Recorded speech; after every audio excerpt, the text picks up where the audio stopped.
Hi and welcome to another Huddle Breakdown Extra Time. I'm your host Martin Murphy and joined as ever by Alan.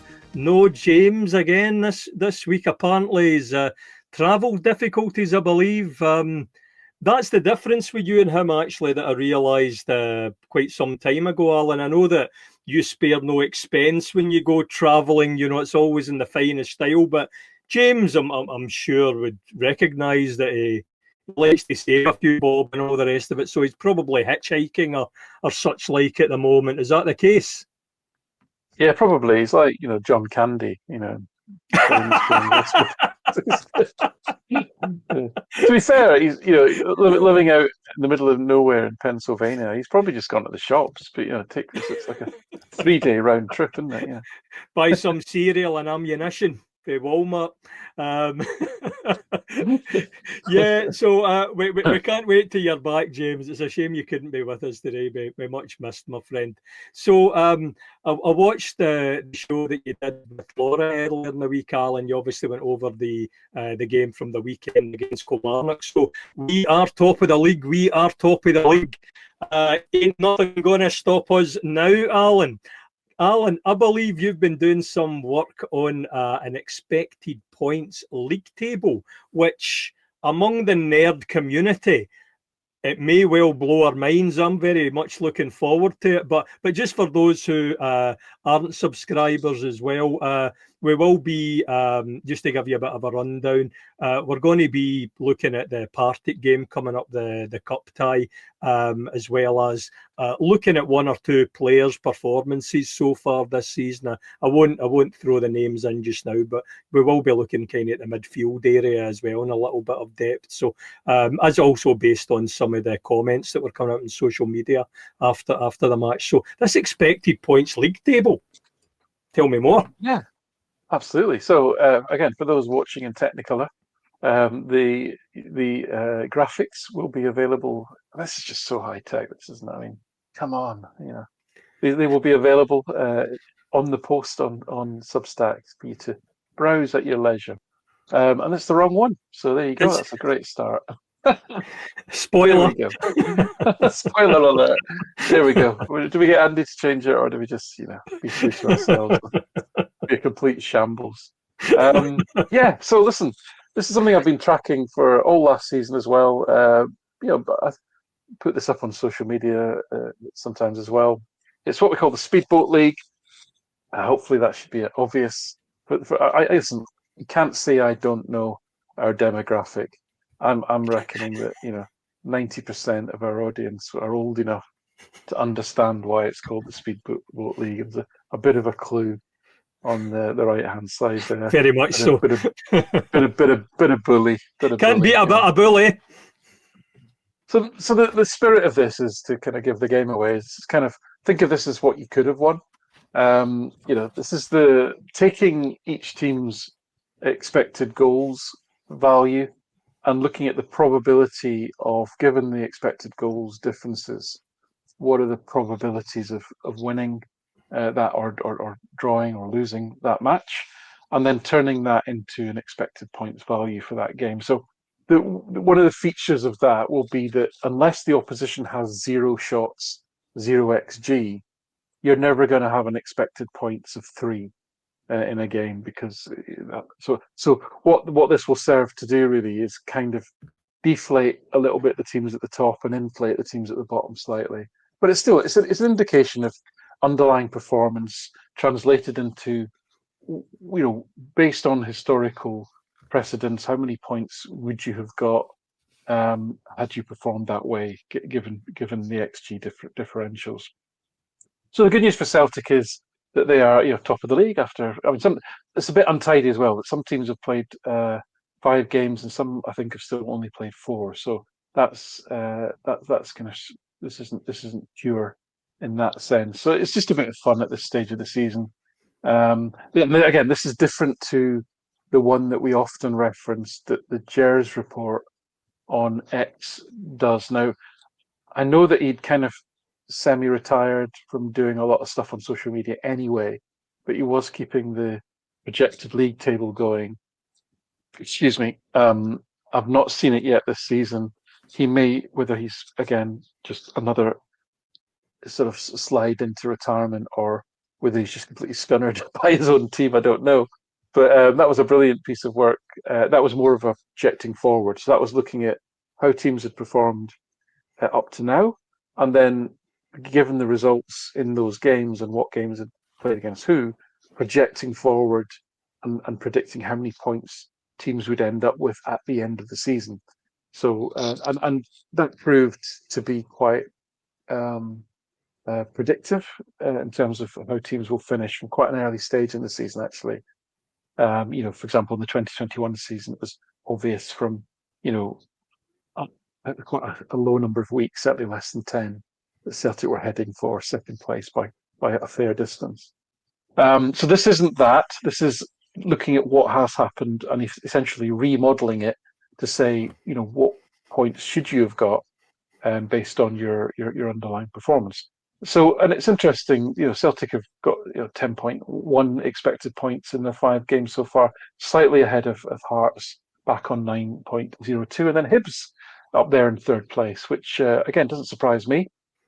And then Motherwell. Now, Motherwell have been our favourite other team, I think, this season. It's fair to say, mainly because of the absolutely fundamentally the style change has just been so dramatic in terms of how they're playing. And again, maybe we're going back to Willie Pettigrew days. I don't know. Maybe I'm being unfair, but when did Motherwell last play? Flowing, attacking football, ball on the deck, play out from the back, all that kind of thing. I don't know. I'm sure some people will tell us, but I can't remember a Motherwell team playing that way. Now, in reality, they've not been getting a lot of points. In fact, I think, are they one of the teams that have drawn all their games so far? Yes, yeah. Yeah, that's right. And their problem has been finishing. They've just not put their chances away, and that really is reflected in this table. That if they put their chances away on a sort of average basis, they would kind of be fourth in the table. Is what this is saying to you. And then the plucky newcomers, the plucky Rangers with their American adventure, although 10th in the league in reality. They would actually be sort of nestled into 5th place as maybe a bit more of a realistic assessment of where they should be. Nice to see them breaking into the top 6, I would say there, Alan. It makes the case for Russell Martin to be given much more time for this project. I think there are many bases upon which to make that case, Martin, and we haven't got time. I'm trying very hard to make a case for him. we would wholeheartedly endorse that message. And I don't know why when we come to the Rangers I think of penalties, but what I should say, irony alert, given the weekend that we've just had, where arguably, they were on the end of it. Well, the Yorkshire Whistler, and he's our guru in this matter. He certainly thought they were on the wrong end of 2 bad calls at the weekend, which is a bit unlucky, and what happens to teams through the season, really. These things even themselves out, don't they? They even themselves out, Alan. They did last season, and hopefully I'm sure they will do this season under Willie Collum's watchful eye and all-seeing VAR review show. So penalties this early in the season, I think I had a bit of a debate with exchanged comments with one of our subscribers along the lines of, he picked up correctly, in my view, that penalties are just mad, really, in terms of you can have a striker who's running out on the touchline, running out away from the goal, gets tripped up, and you get a penalty. And it's like, so you're right out on the touchline, you're running away from goal, you're fouled, and so what is the outcome of that? You get a 77% chance of scoring by being given a penalty. It's just ludicrous, really. Football is such a low-scoring game. To be given that opportunity of such a foul in such a non-threatening area is hugely disproportional. I think it's a fundamental flaw, I think, in the laws of football that has never been really talked about enough, actually. Which is a long-winded way of me saying that this early in the season, penalties would have quite an effect on this. I haven't used non-penalty XG, is what I'm saying, and it can have a bit of an effect. So we know that Hearts I think even Celtic, Celtic's penalty obviously against Kilmarnock, to be fair, and that had a huge impact so late in the game. So these things will be sort of distorting this a little bit. But as I say, that was an interesting point anyway.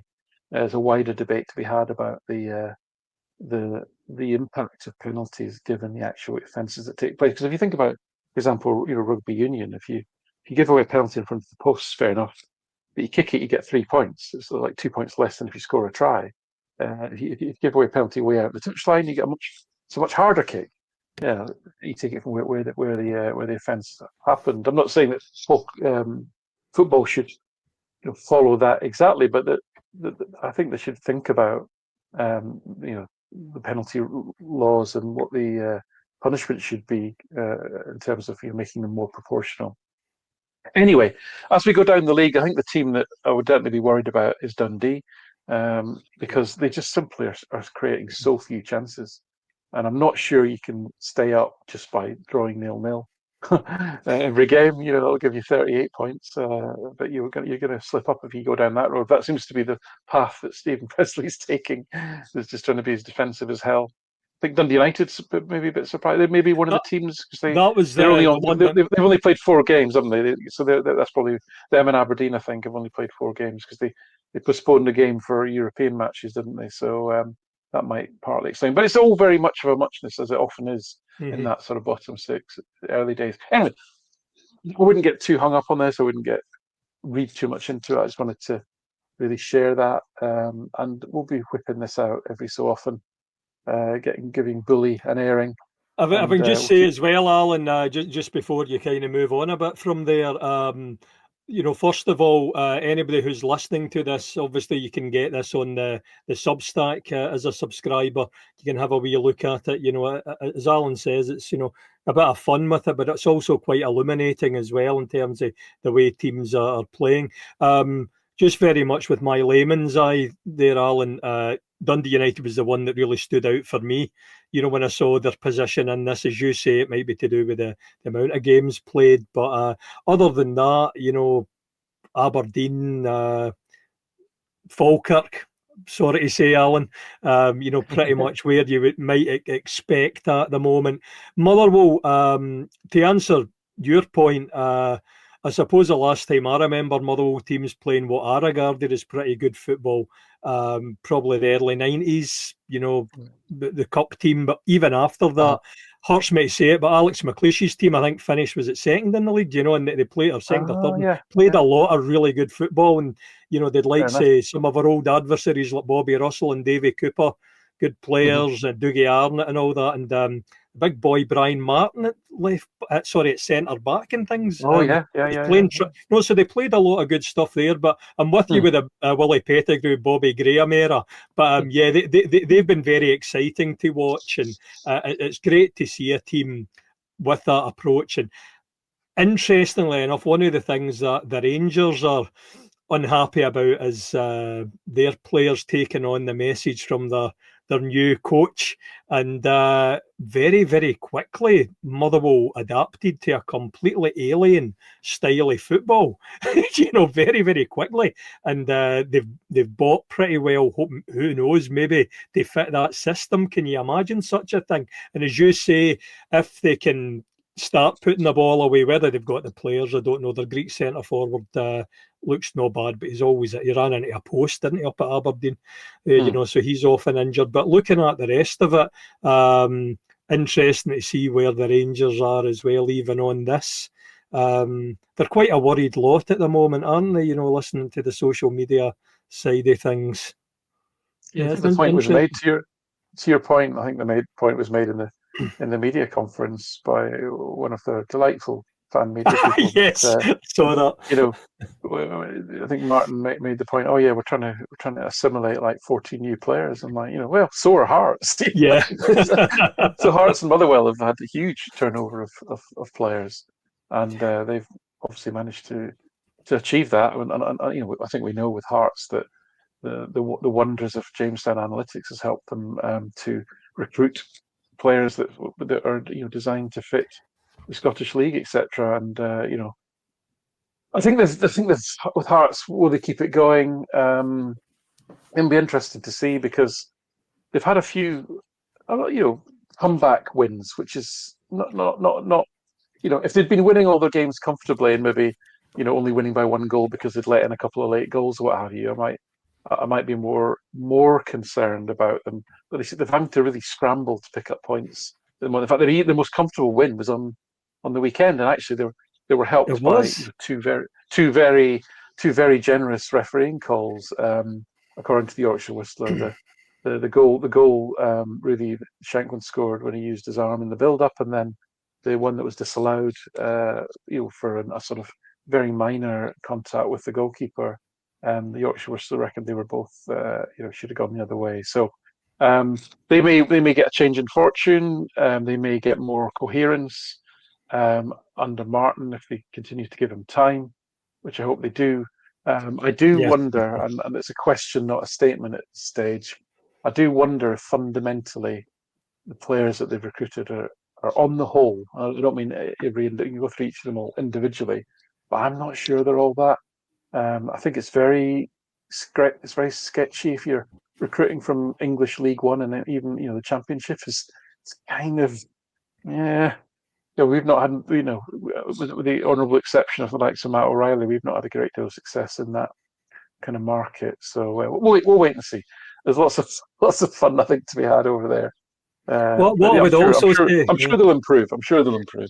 yeah, well, we'll see. I did actually think of James when I was listening to the kind of, I was going to say Rangers media, Chris Boyd and such like on Sky, which is pretty much the same thing as Rangers media, and talking very wistfully about the missed opportunities of not signing Lauren Shankland and bringing Derek McInnes home, and I thought, oh, is this around the corner for us? Is this what might lie ahead, So that's something, Well, one thing, because obviously they're quite excited about the signing of Bojan Majowski. One thing I can't do because I would be abusing my access to Huddle StatsBomb data is if I laid out for everybody the attacking radars from Dessers from last season, Majowski in the season that got him his big move to Girona, and then Shanklin from last season. If I laid those three out for you all, guess who would be by a distance have the most impressive sort of numbers and the kind of distribution of metrics. Guess which one? wouldn't be Shankland. No, I wouldn't have Be thought so. our friend. I thought you were. I thought you were setting us. Oh, I mean, Dessers, I thought was even last season when he was getting so much abuse from many of them. I thought he's got something about him. He's not a bad player, really. And to the Majowski thing, what I had wondered about when he went there, because he looked pretty impressive at Aberdeen, especially when it came to the bigger matches. Which is kind of where I probably saw most of him. He seemed to do better when the ball was played in behind and he was able to kind of get a bit of space, and he's not going to get that very often playing there. So it'll be interesting to see how he goes, but he didn't even touch the ball very much in the last, that game at the weekend. So yeah. One of the things you need, both, traditionally I'm talking about at Celtic and arguably the Rangers as well, is you need somebody who's going to fill their boots against the lesser teams. You need to win those games, and I need to go back and check. But from memory, I don't remember Majowski, scoring lots of goals against the lower teams. In fact, it seemed like he shone against the better teams where he was, as you say, having space to run into. So that's going to be an interesting one to look for. And I mean, it was I had a secret desire over the summer that they would kick Dessers out the door and sign Shanklin. I thought that would just be hilarious. I was pleased to see Dessers go, actually, because I think he was much maligned. Don't get me wrong, he's certainly no Gerd Muller or anything like that, But in terms of the Scottish League, he was effective, and even in the European games, ploughing the lone furrow up front. I remember he scored a cracker down at Old Trafford, and he wasn't the mug that many of them seem to think. No. And I do think that Lauren Shanklin's been listening to James. Oh, without question. I feel his performance at the weekend was a riposte to that, because if you ever want, all you budding strikers out there, right? If you ever want to artificially boost your numbers, you do what Shankland did at the weekend, which is you miss a penalty and then you put the rebound in, because the XG from those two chances together is like more than a lot of strikers will get in a season. So he's probably top of the XG charts now just because of that incident. I bet he's top of the XG charts in the whole league now, which I'm sure will cheer James up. He very cleverly teased the Jack Butland into pushing it back to him, didn't he? The way he hit it. Yeah. Well, with that, it it certainly is. With that, I think I'll do a little bit of poetry corner just now, because that comes up with this idea about your opportunities and seizing chances and all the rest of it. And this was really, I thought, for more in an actual coming up and taking the ball, taking the responsibility at the end, but also for our wonderful new winger that we'll be talking about a little bit later as we move on to preview Partick Thistle and maybe look at the lineup. So this is a poem, and this is for Ian Acho. It's called Opportunity, and it's by Walter Malone. Wail not for precious chances passed away. Weep not for golden ages on the wane. Each night I burn the records of the day. At sunrise, every soul is born again. Though deep in mire, wring not your hands and weep. I lend my arm to all who say, I can. No shame-faced outcast ever sank so deep, but yet might rise and be again a man. Art thou a mourner? Rouse thee from thy spell. Art thou a sinner? Sins may be forgiven. Each morning gives thee unions to flee from a hell. Each night a star to guide thy feet to heaven. And that's it in the actual. Hopefully your feet will be guided to heaven. And as I say, this is your chance of redemption, my friend. Written off by many. I certainly wasn't overawed when you signed. Hopefully this celebration was worth it alone, wasn't it? But he had the cojones to grab that ball. And you imagine if he'd missed, and that would just have been the reaffirming. Oh, told you, he's not even fit, can't even hit a penalty. So it's actually quite nice to have somebody that can hit a penalty again. That's pretty cool. On to Partick Thistle, the League Cup, Alan. So what game do you think they'll keep showing in the BBC and on the Premier Sports and so forth? Any possible idea which Partick Thistle League Cup tie that might get viewed a few times? Well, yeah, I mean, you're obviously referring to 1971, but I don't even know. I don't even know if I've seen the goals from that game. I'm guessing that the footage is around, but obviously it's very old. Is, yeah. You don't get the full game, but they always show the goals. You get them in colour as well as black and white. They've managed to get both there. But the greatest day in the Maryhill Magyars history, the Harry Rags, but Kenny Dalglish did score a beauty to pull it back to 4-1. But anyway. Worth noting, of course, that Celtic won their first League Cup was against Partick Thistle, 1956. Yeah, okay, I wouldn't have got that. That was the very first League Cup, and we retained it the following season with a record-breaking 7-1 victory over the original. Were you Martin, were you lifted over the turnstiles? Right. Oh well, I used to dance outside in my clogs and all the rest to try and get enough money to get into the. I wanted into the main stand, because I was always spoiled, Alan. Always spoiled. Did you put a bit of soot on your nose and give it the little urchin look? Listen, all the stuff with the chimneys that I used to clean anyway. I just went straight from there to the game with the break club. We used to all hitch the horse up and make our way. Those who could afford it, many just walked to the games back then, as you can imagine, But any old who. So, what's your thoughts on Partick then? Obviously, I've got my own thoughts. But well, I mean, first of all, to say one of my favourites of BTO teams. This is I 33 knew, Partick I knew. Thistle. See, as It's soon as we beautiful. were playing them, It's I just thought, beautiful. that's an absolute stunner. He must have a So, 1970s Partick Thistle one. oh, it's gorgeous. I know I even got the old one. I think they played in the 71 final with yellow shirts and red That's right, shorts red with shorts, some yeah. red. Got that one as well. It's just a thing of beauty. So listen, I think Partick Thistle away is one of the great. Well, it's the real Glasgow derby, isn't it? It's It is. the great matches. Obviously, listen, trying to on a weekly basis now do a bit more of a detailed opposition analysis. Obviously, Partick Thistle are in the championship. They got to the playoffs last season, didn't quite make it out of there. So they're still in the championship this season, but they've actually had a pretty strong start to the season. They won their League Cup group. They actually won all four matches, Yep. and then I think the impressive result was a 3-1 win at Ross County, who obviously have Yeah. just been relegated. They scored plenty of goals, and they beat Ayr United comfortably, 2-0 to get to this stage. Scott Brown's Ayr United. So across 9 matches in the season so far, 5 in the League Cup, 5 in the Championship, 10 matches this season.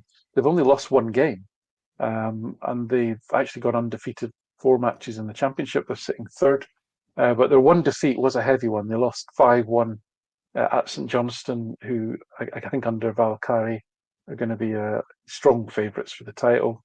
Oh, that was the opening day of the season as well, isn't it? So It they was, bounced yeah, back it from was. that actually and done reasonably well. Yeah.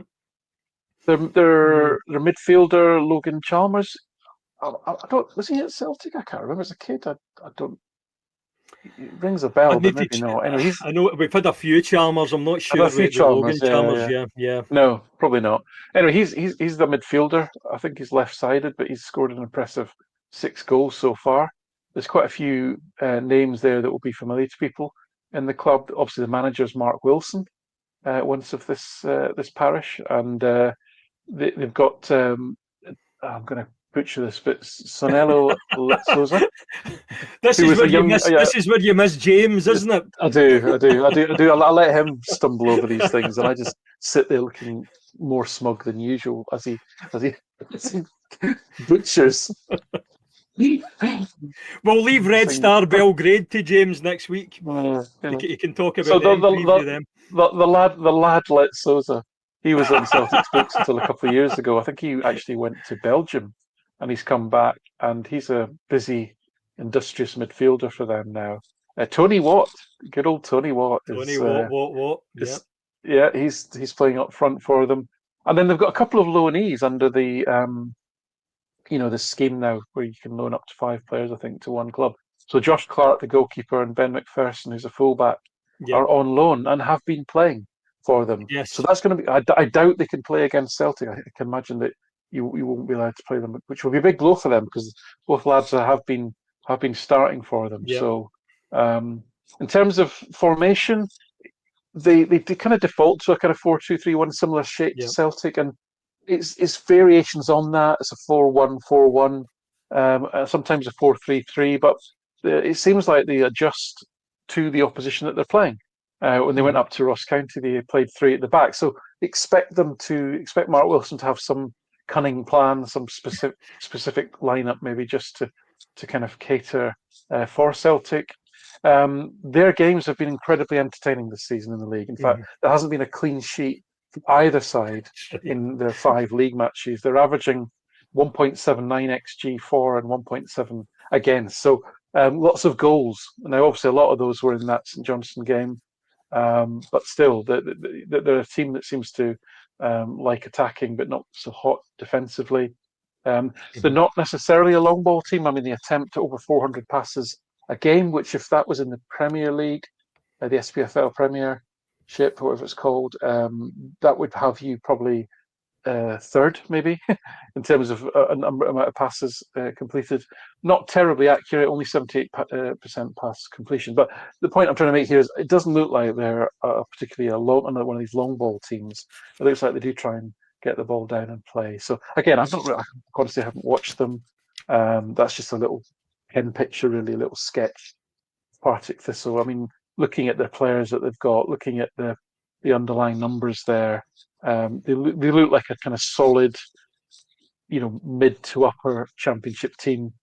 Probably not going to be good enough to be better than St Johnstone, would be my guess. I'm probably going to end up in the playoff places again. So that's the sort of quality that we're looking at. So if you want to reference that against the teams that we're playing this season, that's going to be a notch below Falkirk and Livingston, I would say. So this is a game that Celtic should obviously be looking to win comfortably. But I suppose the intrigue, Martin, will be in really thinking about what the Celtic lineup will be. Yeah, absolutely. Definitely going to come to that, Alan. Just to kind of echo what you were saying there as well. I did watch their match recently. They played Airdrie, which was a live game in the Friday night, and they went a goal down early on, and Airdrie seemed to tired later, but they also made quite a few substitutions, and aforementioned Tony Watt went off, and they played with a wee bit more energy up front, and they ended up scoring 2 fairly late goals for about 75th minute or so forth, but they got the victory in any case. But the guys that really stood out for me, Chalmers, definitely. I think he was playing in the right wing, actually, Chalmers, and but he looked pretty dangerous and whipping an incredible amount of balls in, and looking at the stats from this season, he does seem to create an awful lot of chances. He's got a wee bit of pace, but he loves to cross the ball in. The other boy on the other side, Fitzpatrick, good, what was his name, Liam Fitzpatrick or something like that, and I thought, he's born to wear the hoops, that laddie. And so he set up one of the goals from a lovely corner kick. He sent over a beautiful ball, but again, he's quite a useful crosser of the ball. And the other guy that I thought looked a decent player as well in the middle of the park was Robbie Crawford. He was really busy and getting tore into everything, and so to your earlier point as well, they lost the playoff last season. They actually threw it away the previous season as well. They should have beat Ross County, and they lost quite controversially after looking to have the game won. So they're kind of up there and around it. But I would completely agree. Historically, apart from aforementioned 1971, they haven't beat us very often in games that will matter.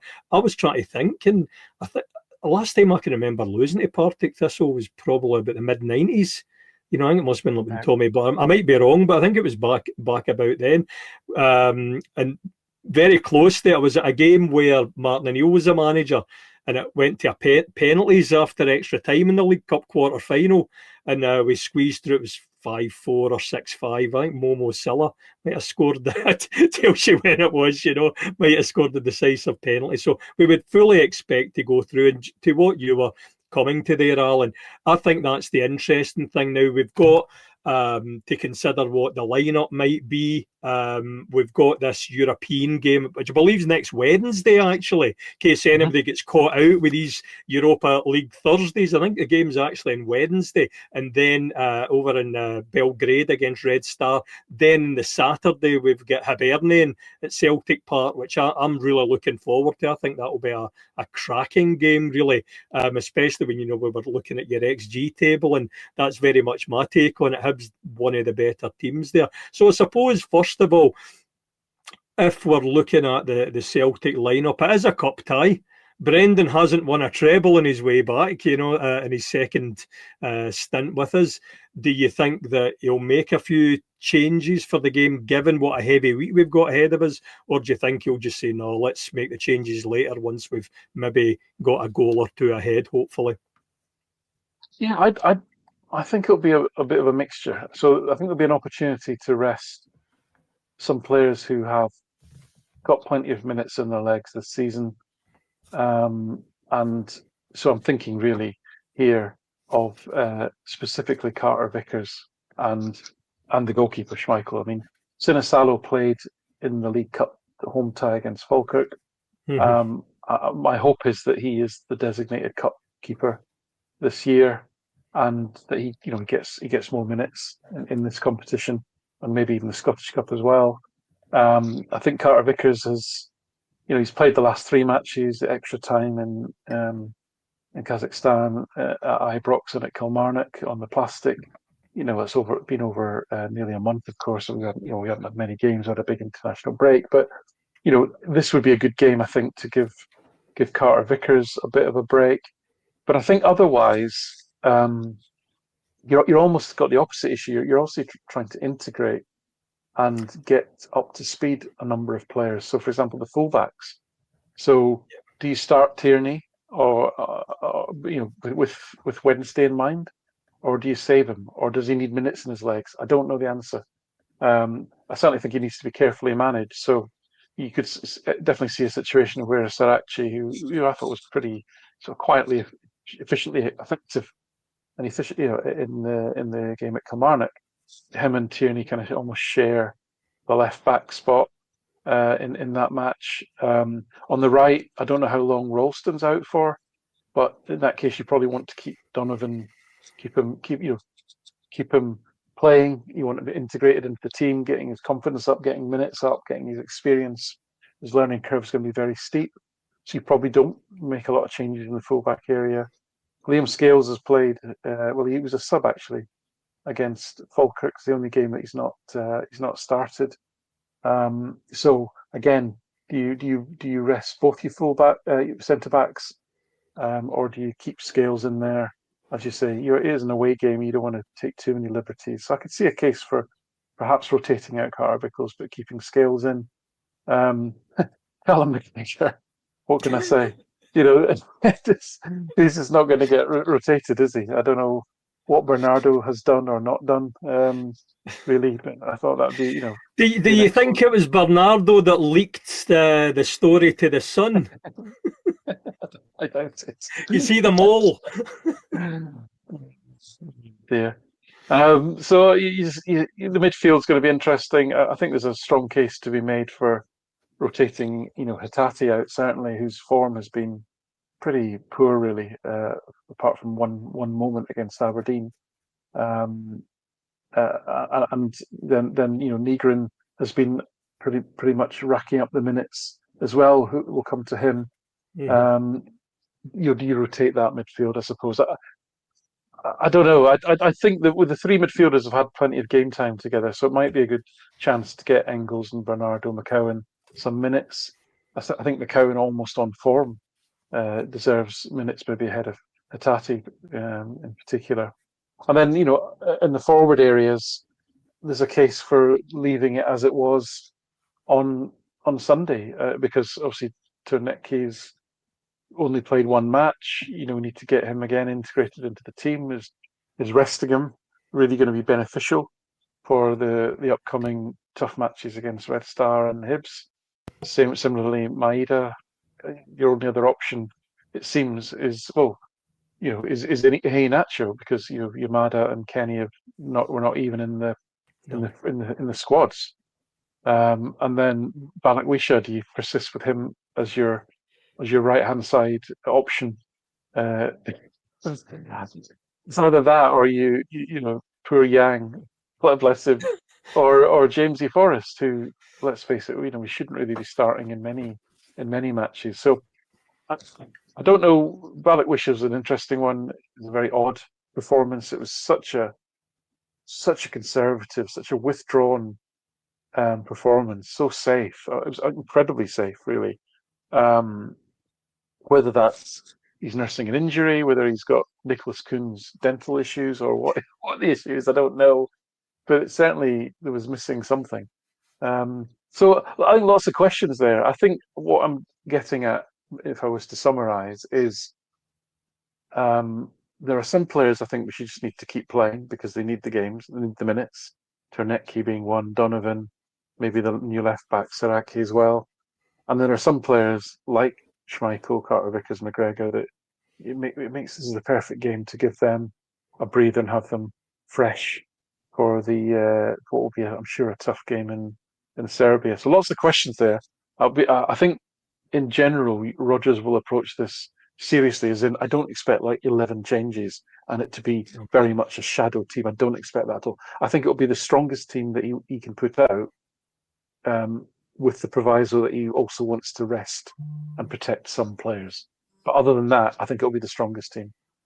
Yeah, I think that's probably fair. I could see him playing a fairly strong team, and then hopefully after 60 minutes or so, if we're looking comfortable and well ahead, and when has that happened this season, then he could make a few changes with the game in Serbia ahead. I mean, I suppose for me, what's kind of interesting is, because I was thinking about where would I prioritise, and if I'm being honest, I would probably be prioritising that Hibs game, just from the point of view that we've been so poor in terms of this season, and it's still so tight. And I could see us dropping quite a few points this season. So I want to make sure that we get over the line in this home game. Never mind, even it'd be lovely to play with a bit of style, but it's not kicking in so far. So I suppose many people would be saying, "Oh well, you've got to prioritise a European game," and I 100% get that.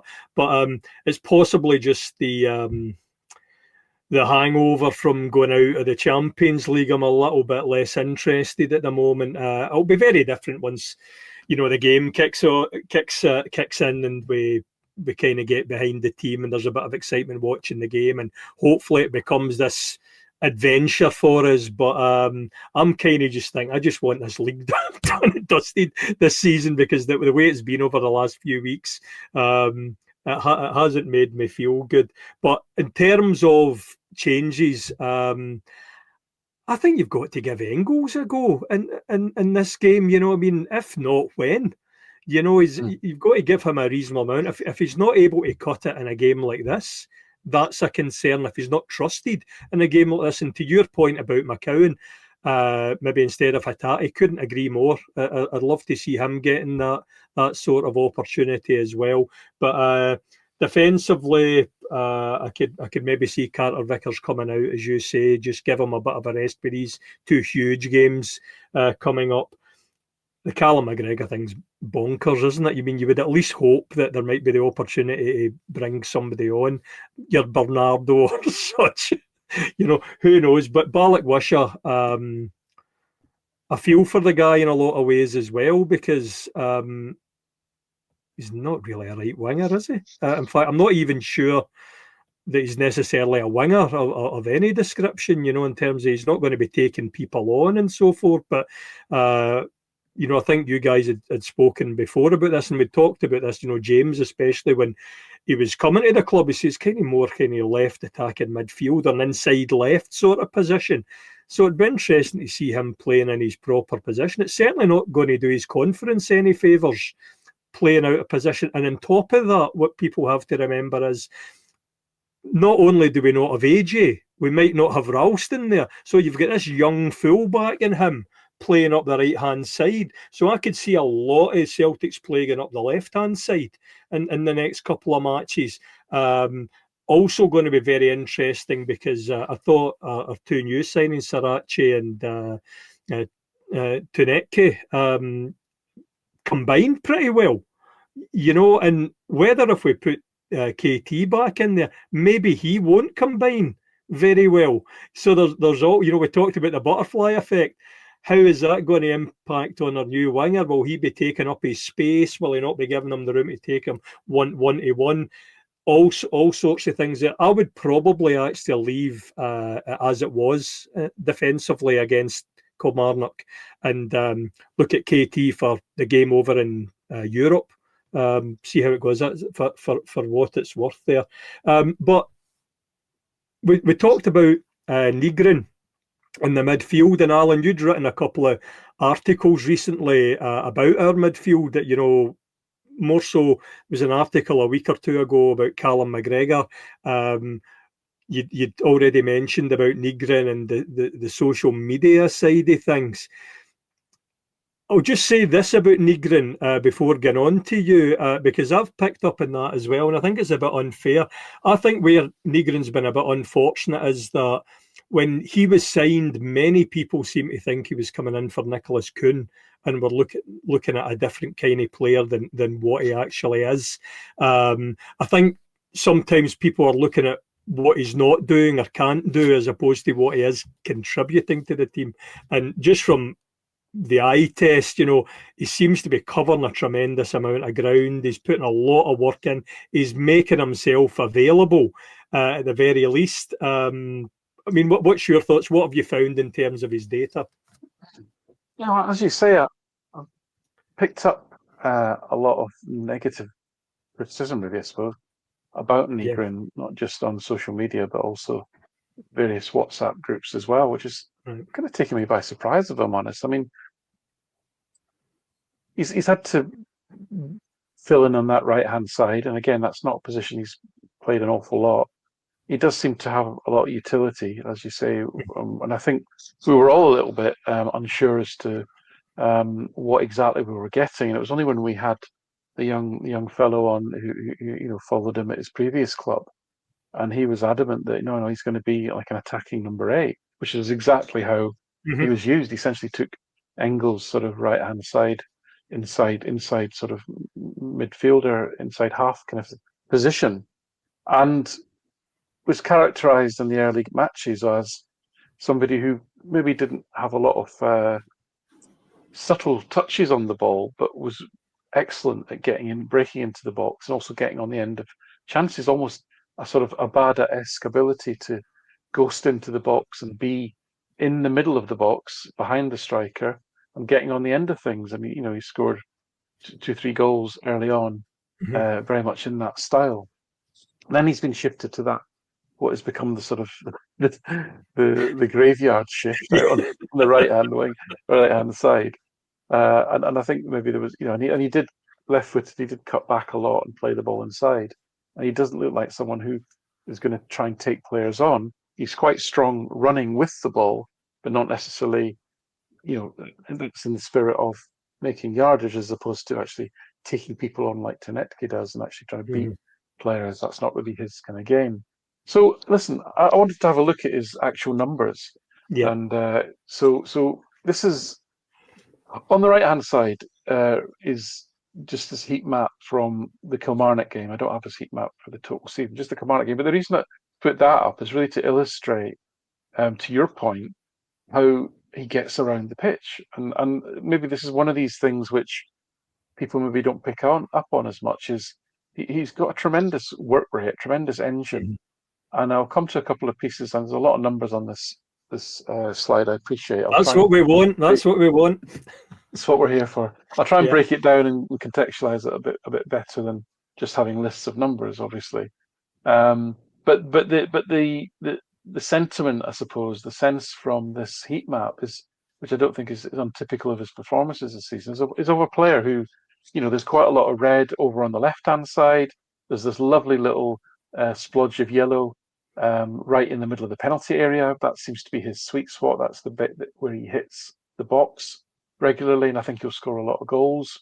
And there's plenty of defensive activity as well. So this is a pretty busy player, and this is somebody who, will take risks maybe in position as well to help the team.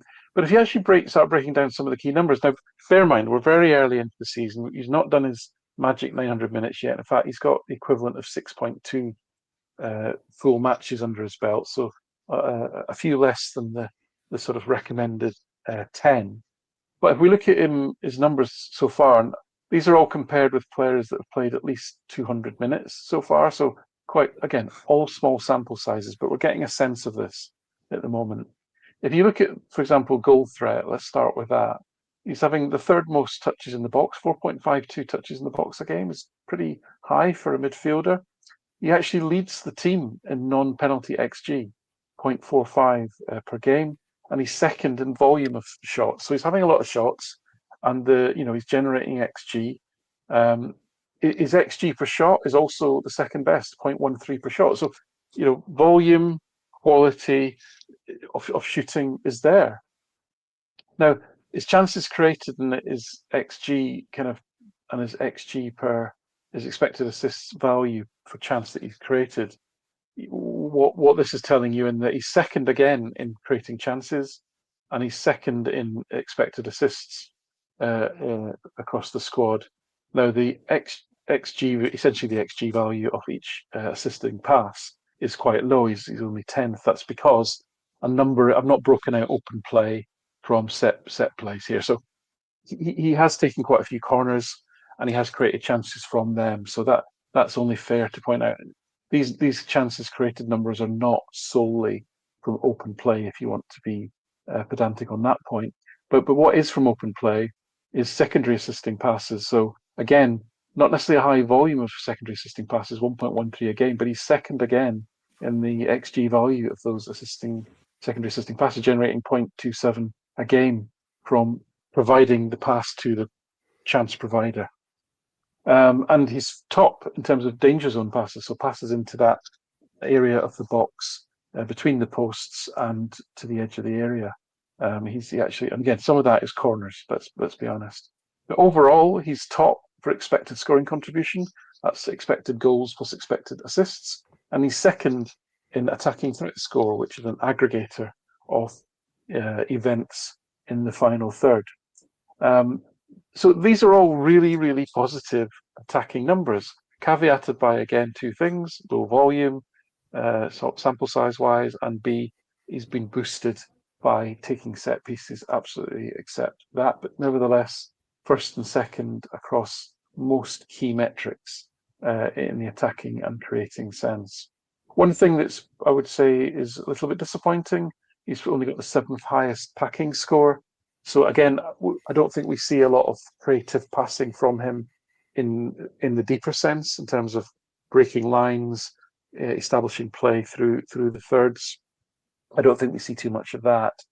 But then I come to if we think about the defensive actions, he's actually second in the whole team, and this includes all the defenders, in the sheer volume of defensive actions. And this is something I noticed quite early on with him. Yeah. And so I was pleased that the data backed this up. He just gets involved in a lot of stuff. He's very heavy in duels. 15.65, defensive actions for I think the highest. I'm trying to remember who the highest is. I can't remember off the top of my head, but that's a phenomenal amount for an attacking player. Now, if you break that down a bit in terms of is he being effective from those, then defensive actions success rate is only 39%, and that's quite low. But if you rank him against all of the players who are not defenders, who clearly somebody like a Carter Vickers or a Scales, you're looking at them hitting 75 to 80% on this metric. But if you compare him against all the midfielders and forwards, he's actually top. He actually has the most defensive action success rate. Mm-hmm. Possessions won from defensive action, he's fourth. So, and this is something which again I've observed from him. He gets involved in a lot of duels. He covers a lot of ground. He's not necessarily the strongest. He does lose a fair number of duels. He's not. I don't think he's the best in the air. I don't think he's best muscling other players off the ball. But my goodness, he tries and he gets about. But actually, he's of all players in the Premier League. This is league games only. Of all players in the league who've played at least 300 minutes, he's fourth in the whole league for pressing in terms of volume of pressing. 26.49. That's possession adjusted, so that's putting everyone on the same footing. So this is what his number would have been if Celtic had 50% possession and the opposition had 50% possession. That's what that's trying to do, is putting everyone on the same footing. He's fourth in the league for volume of pressing, and he's 15th in the league for counter pressures as well. So, yes, I've cherry picked to some extent, but I hope you agree these are all fairly meaningful metrics. These would all be on radars. If I was producing radars, they would all be there on that. They're not obscure metrics. These are core metrics covering goal threat, creativity, and defending. And I would say, as I say, probably the only disappointing aspect for me is, again, this packing score. He doesn't tend to score well based on packing, which is a fantastic tool and set of metrics that give an overall value to each player. Now, different positions tend to have different scoring profiles, so it's your best to compare them within their peer group in that sense. But overall, his numbers are not amazing on that. But I would say elsewhere, this is a guy who works his socks off, gets around the pitch, and has been our best goal threat as well. So to me, as an attacking eight in a Celtic team, this is kind of what you're looking for, at this end. It's really interesting because, to look at that sort of data, that level of analysis, it backs up my own thoughts. What you were saying about him defensively, that was something that really struck me, was how much he was helping out defensively and getting back and getting involved. And it makes me wonder as well, I mentioned earlier about the right-hand side and how disjointed it's been in terms of personnel through injuries and loss of form and all the rest of it. So I think he's possibly been a victim to that as well. There hasn't been that understanding built up on the right-hand side, and he's so involved elsewhere. If I'm talking about things that I would like to see improve, well, definitely the goal-scoring side of things, but hopefully that will come, given what you've just pointed out here with the efforts. And the one thing that maybe surprised me a little bit was when I was watching, games involving him, and not that I saw many, but when I heard Celtic were interested, I was eagerly digging out any Sweden clips that I could, playing with the national team, and obviously looking at the usual clips with his club side. I think it was Danish team, wasn't it? And one of the things that struck me was when he was running, he didn't have that great pace, but he was getting there and he was covering a lot of ground. But I found it interesting with the point you made, because at times I thought he had a lovely touch in the ball and a lovely pass. And I thought, he's got something about him, a wee bit of class there. And I haven't seen that side of him yet, actually. Picking people out and finding the space around the penalty area to do that. So I suppose if I was looking at a disappointment, that would maybe be part of it. But as you say, very, very early days for him. And given the way the season started, and it's not been very cohesive within the team for a whole variety of reasons, he's got to be given time. Alan, one other aspect of that, I wondered what your take on it was. I'd mentioned how you'd written an article about Callum quite recently. Do you think that he complements Callum? Do you think that he's covering that amount of ground and so forth, mainly because he probably has to in the midfield? Because much as I admire Callum McGregor, he's certainly not going to have the legs to really do that sort of job. Do they work well together?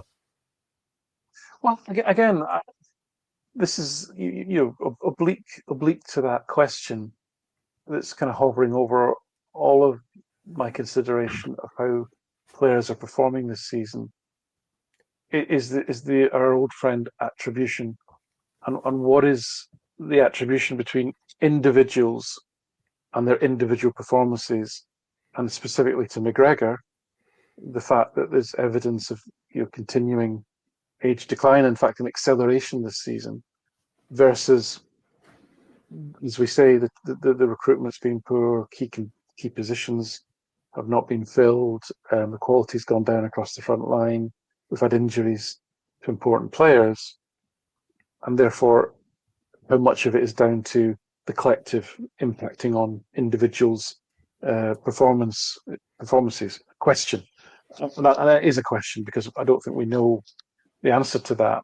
But I think whilst, to your point about do they play well together, all I can say is, what does the job that you expect Celtic's right-sided number 8, the kind of, what did we want Engels to be doing last season? What was Matt O'Reilly doing the season before? Because the shape hasn't basically changed that much.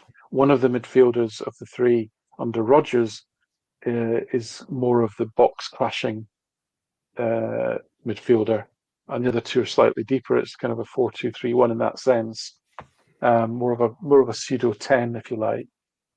I would have thought in that role, everything that I've laid out here is the profile of a player you'd want in that position. Mm-hmm. So do they complement each other? I would say, well, yes, to the extent that I think he's doing the job that we would have expected that role, that player in that position to do. I think he's suffered a bit, Nygren. A couple of things. I think he wasn't dreadfully impressive when he was positioned on the right wing, mainly because he like you say, I think he's quick across the ground once he gets going, but he's not top end like Coon. Yeah. He doesn't have that burst of acceleration. And he's not going to take a player on. So his wing play was a little bit stymied, and he was always coming back on his left foot, and it just looked all a bit awkward, really. Another thing is, I think there might be, I don't know, there might be a hint of folk having the kind of huff with him on the same basis that I used to with our old friend Carl Starfelt. I took almost an instant negative bias to Starfelt just because he looked so awkward on the ball. He seemed to shuffle. He had this hunched demeanor. He looked like he was.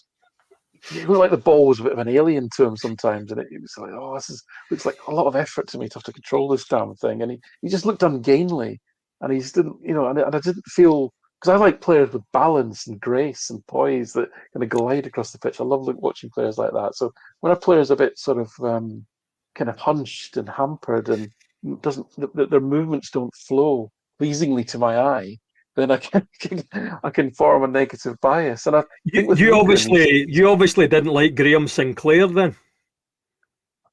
Well, The hero of Amsterdam. yeah. No, let's not.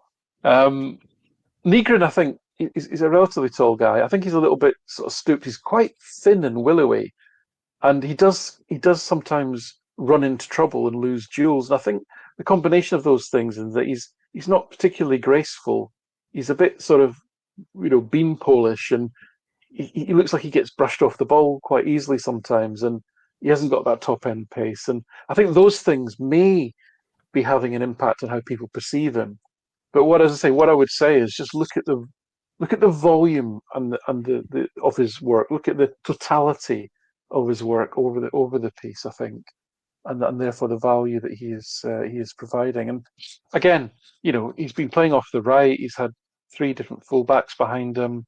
He's had 4 different wingers, right wingers supporting him. So he's just not had that. And how many strikers has he had? So he's just not really had that continuity. He's been the one constant, and everybody else around in his immediate vicinity on the pitch has been rotating around. So I think you have to kind of give him cut him a bit of slack on that basis, if nothing else. And I think with these European games coming up, it'll be interesting to see how he performs at that level against teams that are more likely to have a little bit of space for him to run into, and where I think his strengths and covering so much of the pitch will hopefully be very valuable, in these games against fast attacking, counter-attacking teams as well. So, Poetry Corner, Alan. Yes, so we've gone the whole show without mentioning the shenanigans at Celtic Park and the boardroom struggles. But I didn't want to. I'm not opening up that topic now. But what I did want to do at least was a bit of fun. My poem is really inspired by, as I say, corporate shenanigans. It's a poem by a gentleman called Michael Lee Johnson. It's called Work Your Life, Desperado. Work your life off, years lost for others, your youthful dreams but armpit. Bosses stuff their bank vault accounts. Bosses are users of your sweat, desperation, those weekend tears. They hover over you with moth whispers and unspoken ambitions. Their dreams for you are but pocket lint. Drive safely to work with haunting illusions with each commute. Don't be late, traffic is no excuse. You labour your whole life for this, a false mystic. Brainwashed, this is not poetry. It's a mousetrap. Retirement is the ghost. They hang you with your own life, trained you to obey. False stories are your success. By retirement time, you are free of nothing. Your body sags and bone density tests fail. Medicare is a scam. Life is like lemonade without artificial sweetener. Mobility becomes empty, sour, and you are fat. Someone else's scam becomes your reality. Is this normal or revolting? Comfortable? Most people likely listen late to Henry David Thoreau. The mass of men lead lives of quiet desperation. Desperado. So it's one for. I'm sure this resonates with those who have clocked up 20, 30 years inside Lennox, inside Celtic Park in the boardroom and so forth. I like to think that is a summary of their existence. Come the glorious day, comrade. We'll sweep them away. Indeed. So thanks ever so much for that, Alan, and of course for all your thoughts there. Especially I really enjoyed the Nygren piece there. I thought that was really illuminating. So next week, remember and join us, folks, because the guys, and I do hope he will be back. We're running out of excuses for James at the moment, but James will be back with Laura and Alan at the start of the week, so they'll be able to look ahead to the European game in Belgrade. Join us later in the week when the three amigos hopefully will be united. We'll be discussing maybe a famous victory over Red Star. Wouldn't that be lovely? And also looking forward to the big match against Hibernian next Saturday. So thanks again, everyone, for joining us, whether it's on video or audio. Do have a wee look at the Substack as well. Some really interesting articles put there by Alan and James. And all the best. Have a great weekend. Hail, hail.